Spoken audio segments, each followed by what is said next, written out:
Noong panahon po ng ating dating DPWH Secretary na alam ko po ay inyong kaibigan, si Secretary Rogelio Singson, the detailed unit price analysis ay pinilit niyang ibaba ng at least 10%.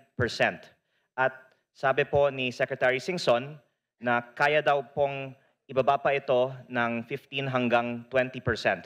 May I ask, Mr. Chair, the opinion about lowering the DUPA so that we can fund more projects within the same budget?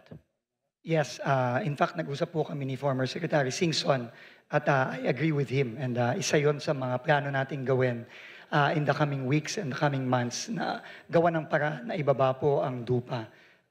Hindi lang nationwide, no? Kailangan pong i-review natin ang maigi at with the end goal of bringing it down in order to be more efficient in the utilization of the budget.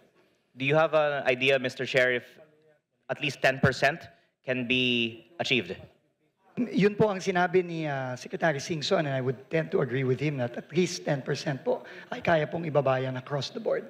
That would be fantastic, Mr. Chair. So if there's at least 10% savings on 620 or 880, then there could be an additional 62 to 88B of savings that could go either to more projects or help close the deficit.